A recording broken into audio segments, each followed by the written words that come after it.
പത്രോസ് എഴുതിയ 1-ാം ലേഖനം അതിൻ്റെ 5-ാം അധ്യായം അതിൻ്റെ 6-ാമത്തെ വാക്യം. അതുകൊണ്ട് അവൻ തക്ക സമയത്ത് നിങ്ങളെ ഉയർത്തുവാൻ ദൈവത്തിൻ്റെ ബലമുള്ള കൈക്കീഴിൽ താണിരിപ്പിൻ. ദൈവകരത്തെക്കുറിച്ചും താണിരിക്കേണ്ടുന്നതിനെക്കുറിച്ചും ഒക്കെ നമ്മൾ കഴിഞ്ഞ ദിവസങ്ങളിൽ കേട്ടല്ലോ. അതിൻ്റെ ആദ്യത്തെ ഒരു പദപ്രയോഗം അതിങ്ങനെയാണ്: തക്ക സമയം. ദൈവത്തിൻ്റെ പ്രവൃത്തി തൻ്റെ ജനത്തിനു വേണ്ടി, തൻ്റെ മക്കൾക്കു വേണ്ടി വെളിപ്പെടുന്ന സമയത്തെക്കുറിച്ചാണ് പറഞ്ഞിരിക്കുന്നത്. തക്ക സമയം. പല പരിഭാഷകൾ അല്ലെങ്കിൽ ഇംഗ്ലീഷിൽ പല വാചകങ്ങൾ അതിനു വേണ്ടി ഉപയോഗിച്ചിട്ടുണ്ട്. ഡ്യൂ ടൈം എന്നും ഓൺ ടൈം എന്നും ഇൻ ഹിസ് ടൈം എന്നൊക്കെ പറയുന്നുണ്ട്. ദൈവ പ്രവൃത്തി നമ്മളെല്ലാവരും ആഗ്രഹിക്കുകയും അതിനുവേണ്ടി കാത്തിരിക്കുകയും ചെയ്യാറുള്ളവരാണ്. എന്നാൽ പല സമയത്തും മാനുഷികമായി നമുക്ക് ആ വിഷയത്തിൽ തോന്നാറുള്ള ഒരു ചിന്ത, ഞാൻ ആഗ്രഹിക്കുമ്പോൾ, ഞാൻ പ്രാർത്ഥിക്കുന്ന സമയത്ത്, എനിക്ക് ആഗ്രഹം, എനിക്കിഷ്ടമുള്ള സമയത്ത്, ഞാൻ പ്രതീക്ഷിക്കുന്ന സമയത്ത് അത് സംഭവിക്കണം. എന്നാൽ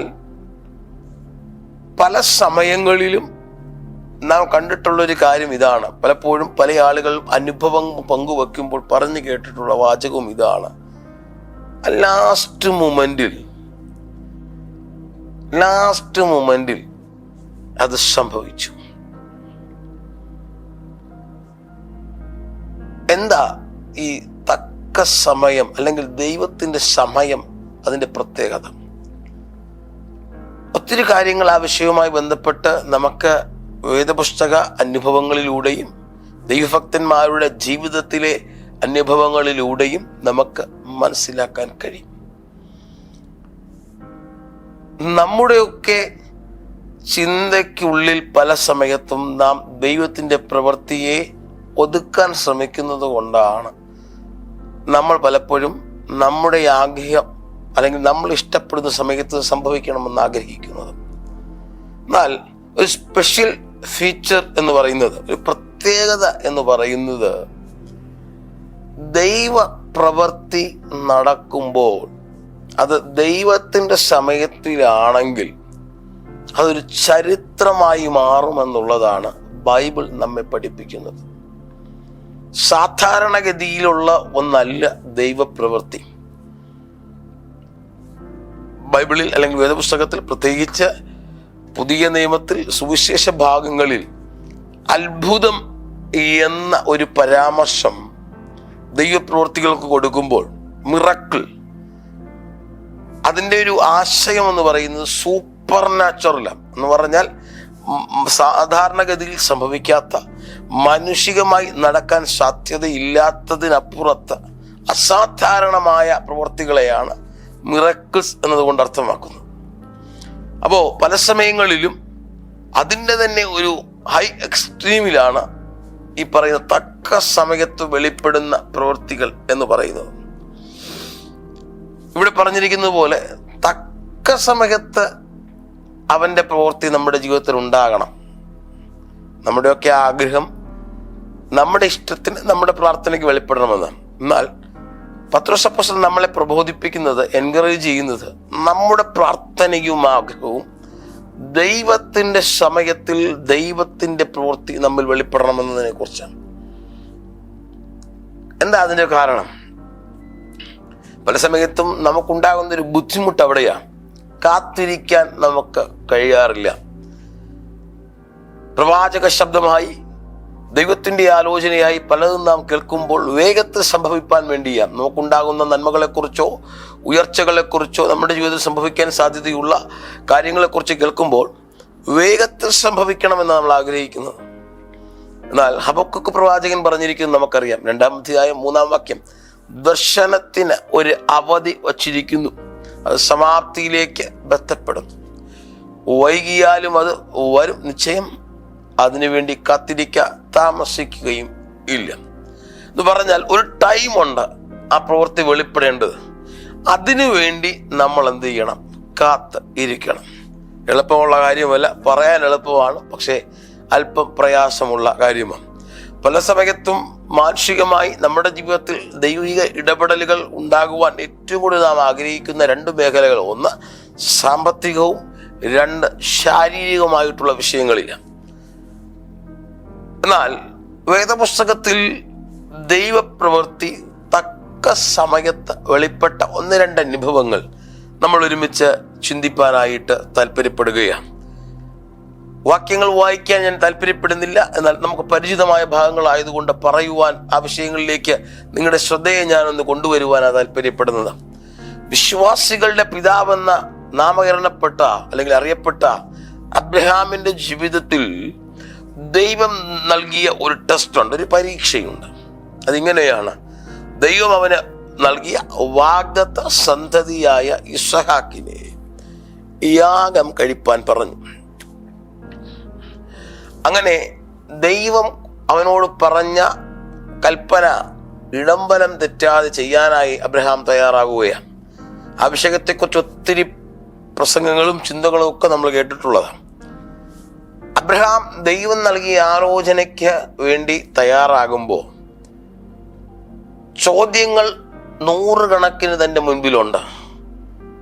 75-ാം വയസ്സിൽ കേട്ട ദൈവത്തിന്റെ ശബ്ദം പൂർത്തീകരിക്കപ്പെടുന്നത് 100-ാം വയസ്സിലാണ്. അതിനും വർഷങ്ങൾക്ക് ശേഷമാണ് അബ്രഹാമിനോട് ദൈവത്തിന്റെ ആലോചന നൽകുന്നത്.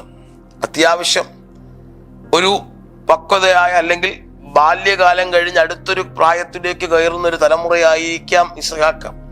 കാരണം അതിന് തെളിവായി വേദപുസ്തകത്തിൽ തരുന്നൊരു പശ്ചാത്തലം എന്ന് പറയുന്നത്, യാഗത്തിന് വേണ്ടുന്ന വിറക് ചുമന്നത് പർവ്വതത്തിന്റെ മുകളിലേക്ക് ചുമന്നത് ഇസഹാക്ക് എന്ന് വേദപുസ്തകം രേഖപ്പെടുത്തിയിരിക്കുന്നു. എന്ന് പറഞ്ഞാൽ ഒരു കഴുതപ്പുറത്ത് കൊണ്ടുവന്ന വിറക് ചുമക്കുവാൻ പക്വമായ പ്രായമുള്ള സമയത്താണ് ഇസഹാക്കിനെ അബ്രഹാം യാഗത്തിന് വേണ്ടി കൊണ്ടുപോകുന്നത്. അപ്പോ ഇത്രയും വർഷം 75-ാം വയസ്സിലെ പ്രവചന ശബ്ദം ഏകദേശം 25 വർഷങ്ങൾക്ക് ശേഷം നിറവേറി. അത് കഴിഞ്ഞ് വീണ്ടും ചില വർഷങ്ങൾ കഴിഞ്ഞ് വാഗ്ദത്തം ദൈവം തിരികെ ചോദിക്കുമ്പോൾ, ദൈവം തന്നതിനെ തിരികെ ചോദിക്കുമ്പോൾ, ഇതെന്തുകൊണ്ട് ദൈവം ചോദിക്കുന്നു, ഇതെന്തൊരു ദൈവമാണെന്ന് വേണമെങ്കിൽ ചിന്തിക്കാമായിരുന്നു. പക്ഷെ അബ്രഹാം അങ്ങനെ ചിന്തിച്ചതായി പറയുന്നില്ല. പകരം അബ്രഹാം അതിനെ നിറപടിയായി ഉൾക്കൊണ്ടുകൊണ്ട് ദൈവത്തിന്റെ സന്നിധിയിലേക്ക് കടന്നു പോവുകയാണ്. ആ ഭാഗം ഉൽപ്പത്തി പുസ്തകം 22-ാം അധ്യായത്തിൽ രേഖപ്പെടുത്തിയിരിക്കുന്നതിന്റെ പ്രാരംഭ ഭാഗം ഇങ്ങനെയാണ്: ദൈവം അബ്രഹാമിനെ പരീക്ഷിച്ചത് എങ്ങനെയെന്നാൽ, എന്ന് പറഞ്ഞാൽ അത് അക്ഷരാർത്ഥത്തിൽ ചെയ്യേണ്ടുന്നൊരു കാര്യമായിട്ടല്ല, പകരം അതൊരു പരീക്ഷണമായിട്ട് ദൈവം വെച്ചതാ. അവന്റെ വിശ്വാസത്തെ ഒന്ന് ടെസ്റ്റ് ചെയ്യാൻ വേണ്ടി അബ്രഹാമിന് വേണ്ടി കൊടുത്ത ഒരു സാഹചര്യമാണ്.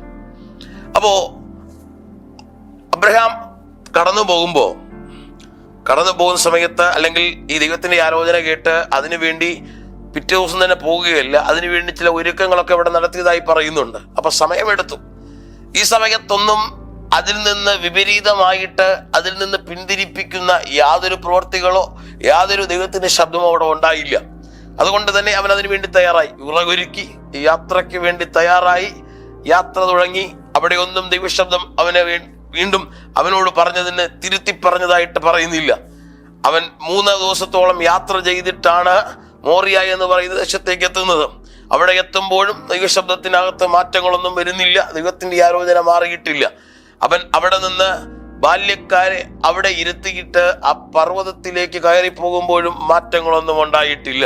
അവിടെ സംഭവിക്കുന്ന 2 കാര്യങ്ങൾ. ഒന്ന്, ആ മകന്റെ ശരീരത്തിലേക്ക്, ചുമലിലേക്ക് വിറക് കൊടുക്കുമ്പോൾ ആ മകൻ അപ്പനോടൊരു ചോദ്യം ചോദിക്കുന്നുണ്ട്: അപ്പാ, നമ്മൾ ഹോമയാഗത്തിന് വേണ്ടി പോവുകയാണ്, വിറകുണ്ട്, കത്തിയുണ്ട്, തീയുണ്ട്, പക്ഷെ യാഗമൃഗം എവിടെ?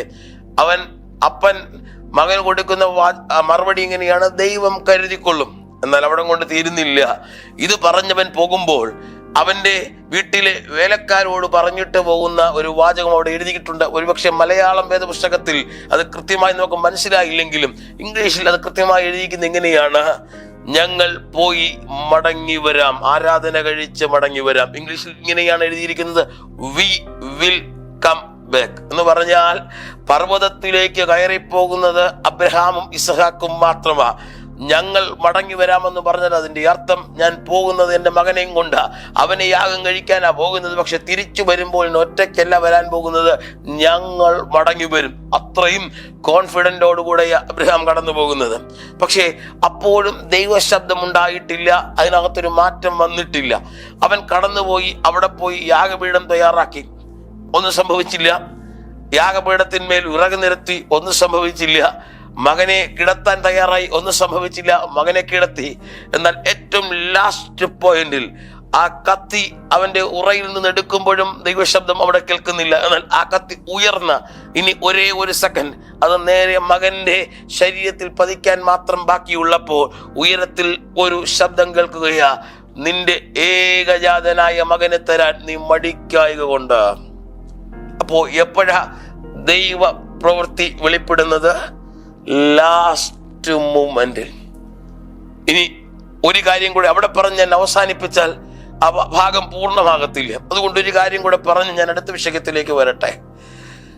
അത് കഴിയുമ്പോ ആ യാഗം കഴിക്കാതെ മടക്കി വിടുകയല്ല, പകരം അവർക്ക് വേണ്ടി കൊമ്പ് കാട്ടിൽ കുരുങ്ങിക്കിടന്ന ഒരു ആടിനെ ദൈവം ഒരുക്കിയിരുന്നു. 1-2 ചിന്തകൾ ഞാൻ പങ്കുവെക്കുമ്പോൾ ഇതൊരു വിമർശന ബുദ്ധിയിൽ നിങ്ങൾ ആരും കേൾക്കരുത്. ഒരുപക്ഷെ ഈ അബ്രഹാമും ഇസഹാക്കും ആ പർവ്വതത്തിന്റെ മുകളിലേക്ക് ചെല്ലുമ്പോ കുരുങ്ങിക്കിടന്ന ഈ ആട് കരഞ്ഞിരുന്നെങ്കിൽ അബ്രഹാം ഈ ആടിനെ കാണുമായിരുന്നു. പക്ഷേ ഈ മൊമെന്റ് വരെ ആടിനെ അബ്രഹാമിന്റെ ശ്രദ്ധയിൽപ്പെട്ടില്ല. എന്താ കാരണം? ആട് കരഞ്ഞു കാണത്തില്ല.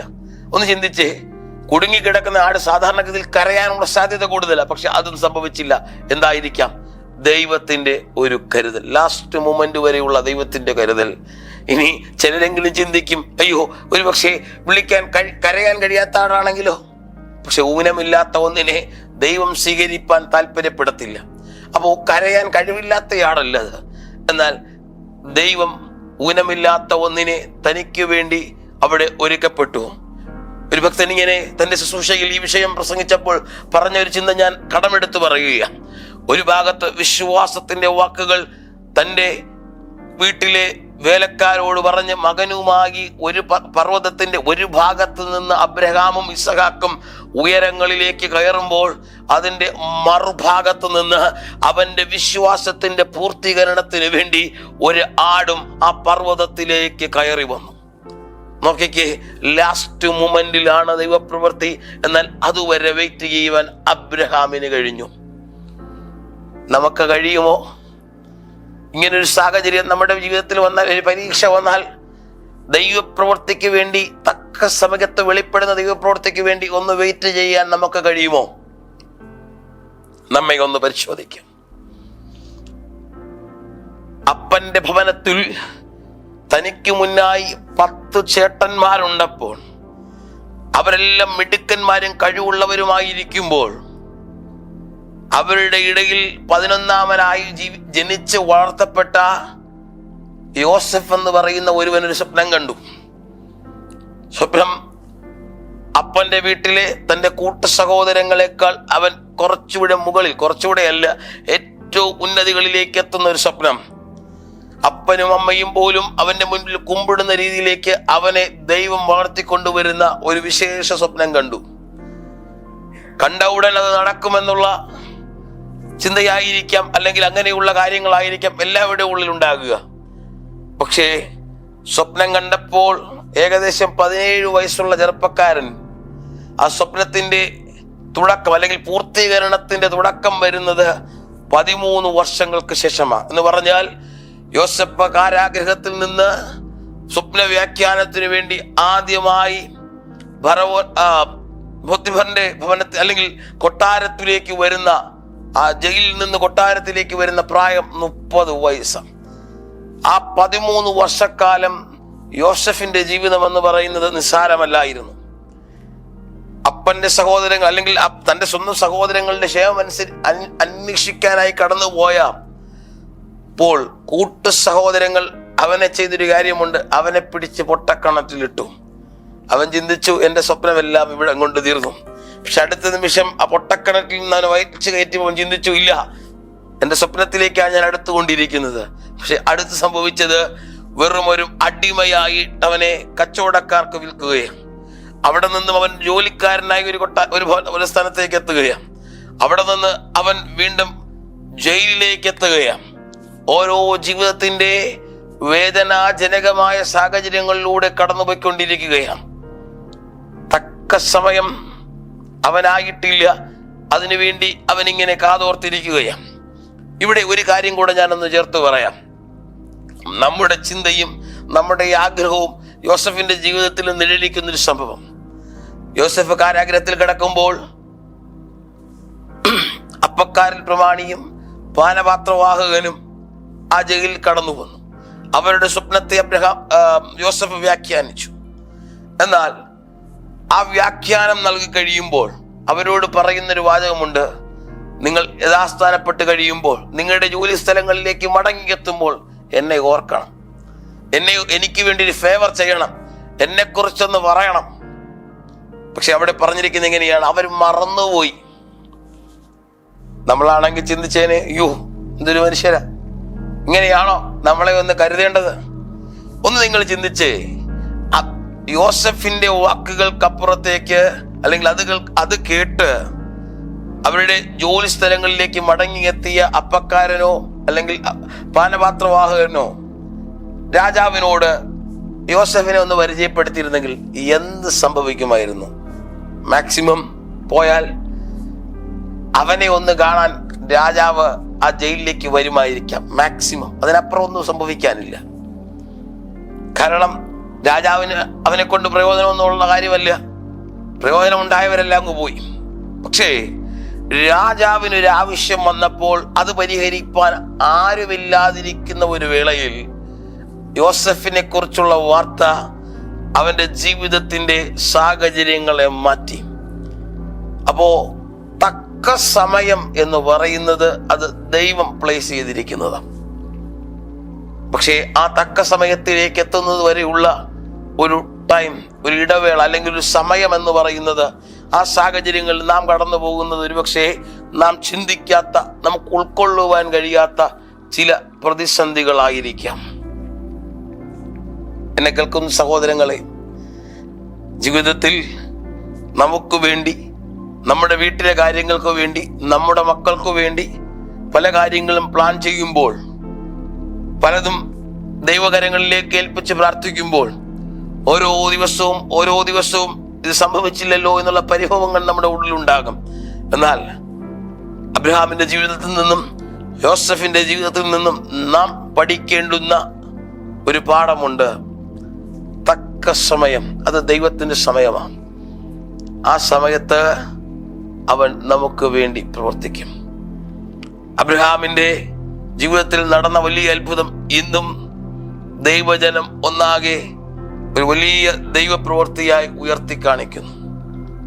തീർന്നില്ല, യോസഫിന്റെ ജീവിതത്തിൽ നടന്നത് ഇന്നൊരു ചരിത്രമായി മാറ്റപ്പെട്ടു.